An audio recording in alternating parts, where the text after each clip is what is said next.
Voici la vidéo du bercement en position fétale.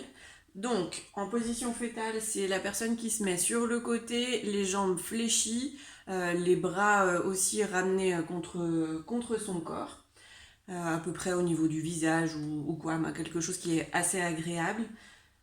Souvent, c'est plus agréable de mettre un petit oreiller sous la tête pour que la tête soit vraiment dans le prolongement de la colonne vertébrale. Vous veillez à ce que les angles soient à peu près de 90 degrés, sans être forcément à l'équerre, mais voilà, à peu près confortable. Et puis, le mouvement, donc, il faut mettre une main sous l'ischion, c'est l'os en dessous des fessiers. Et puis, votre autre main, elle va juste stabiliser l'épaule pour éviter que l'épaule parte vers l'avant ou vers l'arrière. Souvent, c'est vers l'avant, puis la personne va un peu s'effondrer vers son ventre. Et du coup, une fois que vous avez votre main sous l'ischion, vous faites le mouvement vers la tête, toujours pour que ça soit un bercement agréable, longitudinal. J'essaie de mettre pour qu'on voit. C'est bon pour toi? Et du coup, on voit rien du tout sur la vidéo. Alors, ouais, je me mets comme ça.